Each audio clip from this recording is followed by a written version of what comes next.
Hello there. Emmanuel Macron will be cackling away merrily at this. Keir Starmer has sewn the UK into another self-defeating straitjacket with this awful illegal migrant returns deal.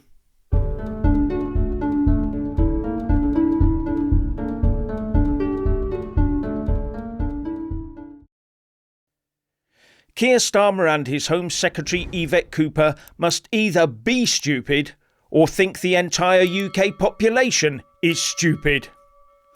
Because Stand for Our Sovereignty has done a full expose on this Keir Starmer so-called one in, one out illegal migrant deal.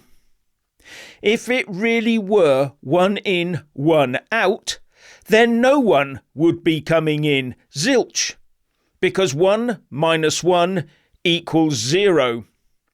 Or are Keir Starmer and Yvette Cooper talking about some weird modern woke type maths? Here's what Stand for Our Sovereignty said. Who knew the French had such a great sense of humour?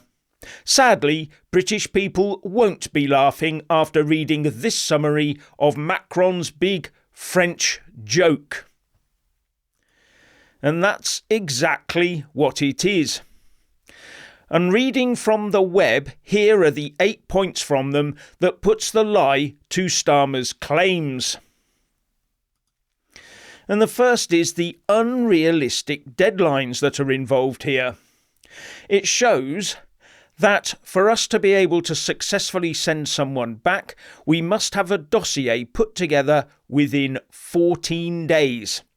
So if they arrive day 1, 14 days later is the deadline for producing a dossier on this person so that we can return them to France. What are the chances of that actually happening, really?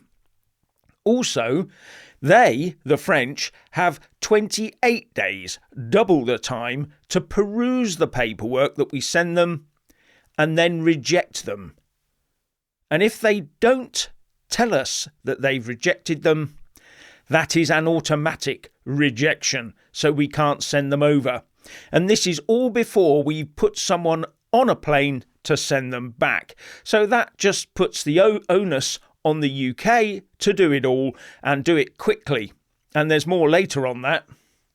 The second thing is it binds the UK to the European Convention on Human Rights and other international treaties, the ones we're all on about, the refugee convention and all this sort of thing. It binds us into them again with yet another agreement.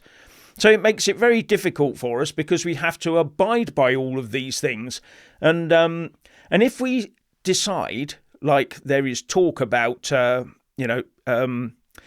Reform UK doing, if Keir Starmer decides to suspend part of the ECHR or anything like that, then that puts a stop to everything because we can't do it, because we've signed up to obey it under this agreement. The other thing is that all returns must be made by air. We have to fly them over. Not in a boat, not in a dinghy, not in a ferry, not in a coach on a ferry. Nope. They have to be flown over. And worse, on landing, if the returned immigrant does not want to get off the plane and they just sit there, no UK customs people that are on that plane can force them off. Cannot use force to get them off the aeroplane. Can't do it. So all that person has to do is cross their arms, sit there and wait until they're flown back to the UK. So that is probably the stopper of all of the stoppers. They're not going to get off the plane. You cannot force them to do so. You can't starve them off. You just have to take them back to the UK. So that says to me that there is nothing we can do. They're coming back here. And if there is a UK court order made after the migrant has been deported back to France, the UK must take them back. And then, guess who pays for it all? Yes, the UK pays for it all. Let's have a look at this. We have to pay the French bill on the other side and our own bill on this side. And if the French decide to add all sorts of bells and whistles onto their costs, then who knows? I'm wondering whether they can actually charge us for the accommodation that returned immigrant uses after they've gone back to France. Wouldn't surprise me at all if they tack that on the end as well, and we end up paying for people being asylum seekers in France when we return them. This just, I don't know the facts of that, but it appears to me that could well be in there. It just could well be, because I know how stupid this government is. Now, the other side of it is it excludes certain asylum seekers or illegal immigrants, whichever way you want to look at it. It does exclude some. So any migrant who makes any form of protection or human rights claim on arrival in the UK, you can't send them back. And anyway, that process would still take longer than 14 days, wouldn't it, to process? If you get 60 people, 100 people in every day, how long do you think it's going to take to process all those claims? It's not going to take 14 days, is it? It's going to take far longer than that. Now, this may be why Keir Starmer is trying to put together this new rule, this new fast-track team. Now, the trouble with that is, if he's trying to sidestep the ECHR using this procedure, and there is talk that it will derogate from parts of the Human Rights Act, might do, I don't know. But if it does, then this agreement is null and void anyway, as I explained earlier.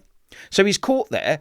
He has to stick absolutely to the European Convention on Human Rights, or this agreement is null and void for that particular person. So all this fast-track nonsense is just a waste of time for this agreement. And if he's hanging it all on this agreement, then he does think we're stupid, or he is stupid. And there's no other way of looking at it, really. The other people who are protected from being sent back are those who pose a threat to national security. Yes, those who pose a threat to national security. We have to keep them. Yes, so there you have it. What a waste of time this returns deal is. And unaccompanied people who claim to be under 18. So if someone comes here and says, I'm under 18, we already know the courts will believe them. They'll probably, I'm under 18, but I want a pension too. You know, I mean, this is the sort of stupidity that we have going on here. Unaccompanied people who claim to be under 18 will not be sent back. They'll all claim to be under 18, and it's going to take you 2 weeks or more, 14 days, to find out they're not. And even then the courts will say, no, they are, because they've claimed they are. And if we don't do a security check, we can't return them. So if they keep their mouths shut for 2 weeks, they're here to stay. What a crock of... It really, isn't it? The only people we can refuse from France are those that we've already sent back to France, meaning the square root of FA. Now, please like, subscribe and comment below, and join our channel membership, and subscribe to our other channel, Tripe and Whatnot, for bite-sized snippets from this channel. Links in the descriptions box below. Now, on top of all that I've just said, the whole process is also very onerous. It puts all the onus on us. So we end up having to do everything, and the French just look and just reject or accept at their whim. So we have to put all particulars inside this thing, like unmarried children and or partners involved, all this sort of thing, and we have to have lots of proof of everything, or they won't accept them back. And there is an undisclosed cap on the maximum number of them we can send back. So we don't know how many we can send back. Is it 50, 500, or 5? We don't know. Now, the only good news here is that we, or France, can suspend the agreement with 1 week's notice and terminate it with 1 month's notice. So at least we can get out very quickly out of this entire awful and terrible agreement that Keir Starmer signed. And Yvette Cooper, David Lammy probably had a part in it as Foreign Secretary. And Rachel Reeves has a big part in it because she is using our money to pay for it. I find this whole thing absolutely abominable. It is an abomination of an agreement. It should never have been signed. All of this, where was the opposition to all of this? What's going on? Does no one in Parliament really care about this apart from maybe a handful? The rest just go, oh, well, it's just, yeah, okay. Or are they playing politics by hoping to use timing to bring this all out later? I must say, having read all this from... it's on GB News as well. GB News has done the breakdown as well from the sovereign Stand for Our Sovereignty people. I've left a link in the descriptions box below to Stand for Our Sovereignty and to the GB News article. But looking at all of this, dear.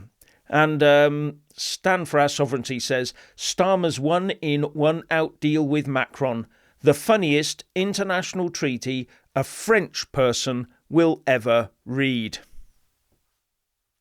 Finally, please like, subscribe and comment below, and a big shout out to our Patreon supporters and channel membership. And thank you for watching.